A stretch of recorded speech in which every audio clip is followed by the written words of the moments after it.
Welcome back to a new episode of Guerrilla Journalism. Today we will speak to Meg Heckman, and she is a professor at Northeastern University, United States. We're going to speak today about newsroom innovation. Let's get right into it. How are newsrooms doing in terms of their technology? Are they up to par? Are they keeping up with the technological curve?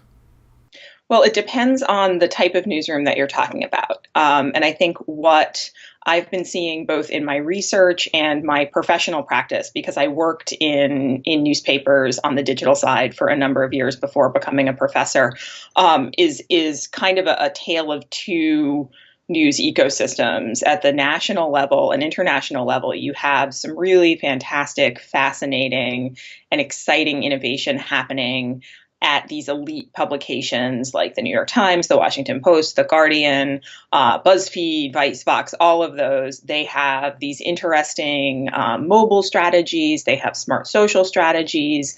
They're experimenting with augmented reality, virtual reality, artificial intelligence, all of those buzzwords that we're talking about in journalism right now. And then we move down to the local level where the type of watchdog community journalism that is absolutely vital to a functioning democracy is happening. And those newsrooms, it's a little bit more of a mixed bag. I think the newsrooms that I featured in that Columbia Journalism Review article about Facebook chatbots, there are a lot of really creative, smart people in those newsrooms who are experimenting with ways to serve their audiences with emerging technologies. But at the same time, there are a lot of limitations in terms of resources, both financial and human, the availability of technology, and what audiences need and want in those environments. What is one of the innovative ideas that you expect will take off in the next few years in these newsrooms? So my colleague, John Wibby, and I presented a paper this summer about the lack of mobile innovation in local newsrooms. And we found this real mixed bag of how local newsrooms were engaging with mobile technology. We discovered that most editors that we talked to understood that it was really important, and they understood that their audiences were on mobile. But when you looked at the technical specs for their websites, there was kind of this disconnect where they were not optimizing content delivery for mobile platforms. The ad stacks were all over the place. And in some cases, some sites weren't responsive at all. Now, our study was very small, and it was what we hope is the beginning of some ongoing research into this area. So I would hope that local publishers, particularly those that are locally owned and are trying really hard to hang in there and stay successful and stay strong, really devote attention to mobile publishing and mobile first strategies. And it's tricky because it almost creates this paradoxical situation. And in fact, we are calling what we found the local mobile paradox. Because it's hard to devote time and resources to an audience that isn't there yet, but you also can't get that audience onto your site if you have a crummy mobile experience. So that type of frustrating, paradoxical strategy situation is something that so many local newsrooms face. If some of these innovative ideas do become more widespread, do you think that this is going to result in news becoming more wide than deep, having more breadth than depth? How is that going to play out? It's definitely a risk.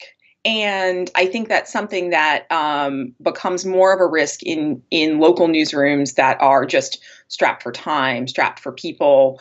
But this technology can also equip investigative journalists with tools to do their job better. So I'm at Northeastern University in Boston, and we had this big conference last Friday about artificial intelligence, the media, and democracy. And I led a panel with 3 journalists who were using artificial intelligence in various ways. And it was remarkable what we are able to have artificial intelligence do for us. So, the common example you always get is writing game stories or basic market reports.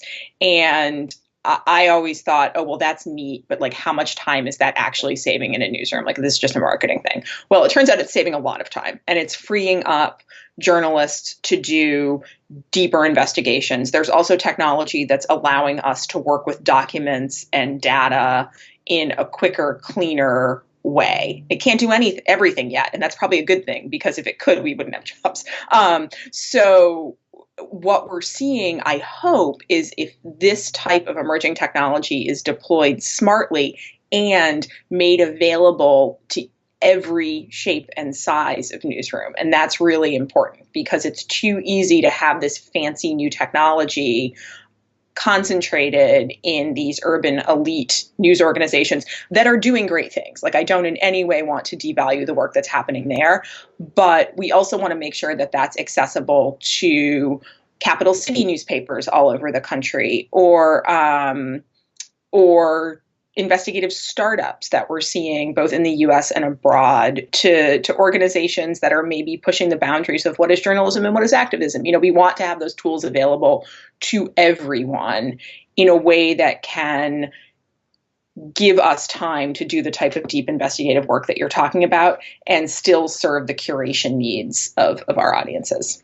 In your Columbia Journalism Review article, you spoke about chatbots. What are chatbots? Chatbot is kind of a term that's used to describe any type of computer program that can interact with you. And I think and that's a wildly oversimplified definition. So the best way it was explained to me is it's kind of like a choose your own adventure book that many of us read when we were kids, where you got to the end of the chapter and you could decide to flip to page 10 and you would get one version of the story, or you could flip to page 20 and you'd get a different version of the story. And essentially what you're doing when you're interacting with the type of very simple chatbots that I wrote about in this story is you are giving a response or asking a question, and the bot is pulling from a number of possible answers.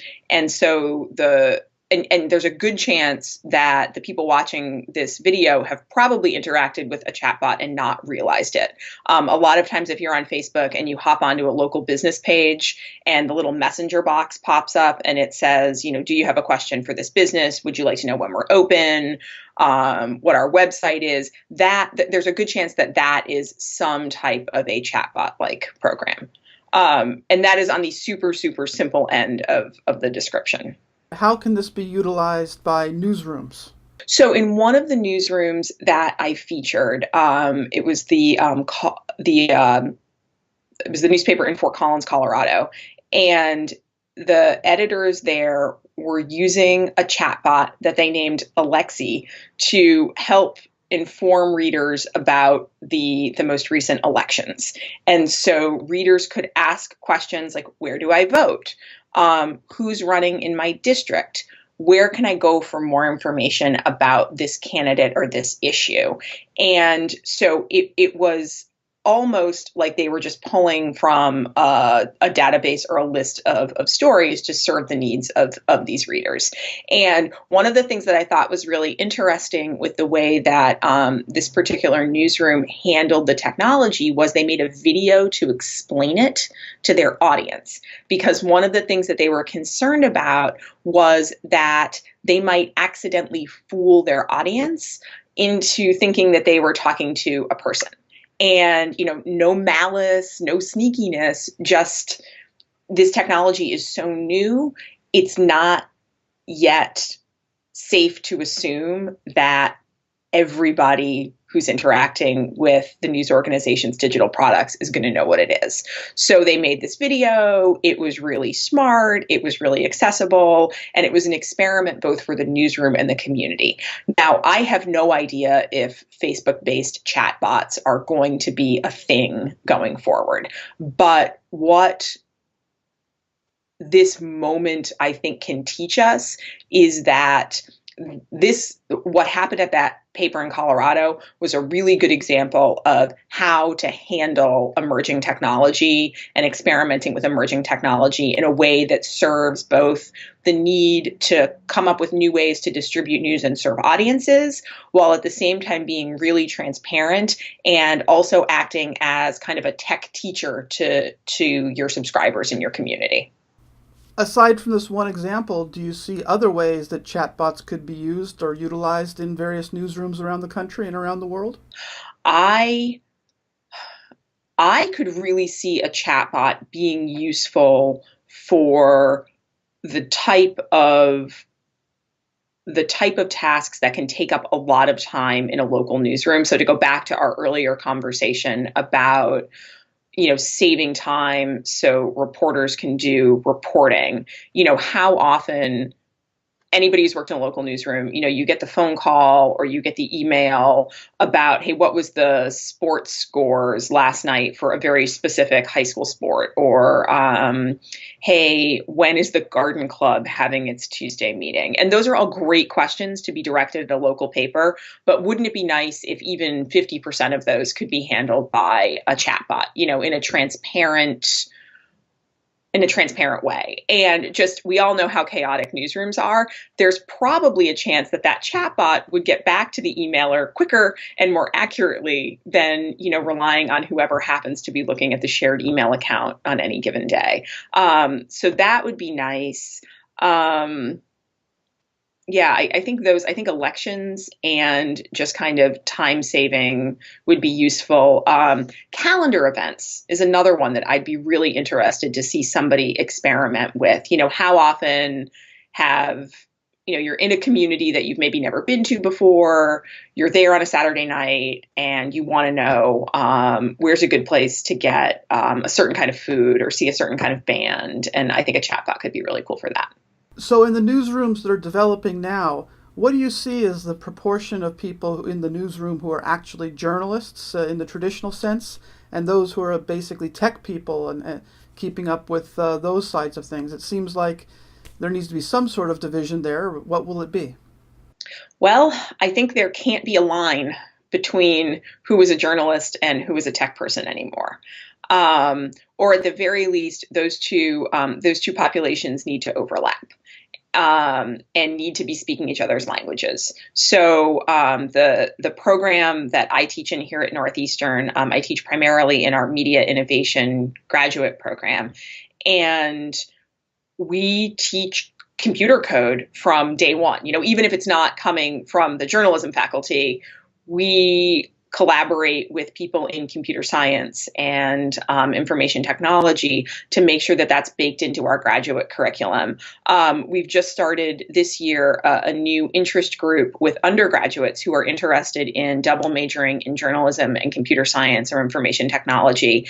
And I think in 4 years, when those students are graduating, they are going to infuse a really different culture into newsrooms in terms of the relationship between journalists and technologists. Now, certainly, I think at least for the next 10 or 15 years, we will continue to need to have and want to have people who are deeply steeped in the culture of traditional newsrooms, the culture of traditional journalism, and people who are deeply steeped in the history of technology and tech implementation in newsrooms. But I think the new hires, the students that we are training and graduating and placing in various jobs, they're going to start to act as an intermediary between those two populations. And then I think eventually the profession of journalism is going to evolve. And that, it has to evolve. We have to be tech savvy, not just for day-to-day newsroom operations, but to be able to act as watchdogs of these major tech companies that are influencing our lives at every level.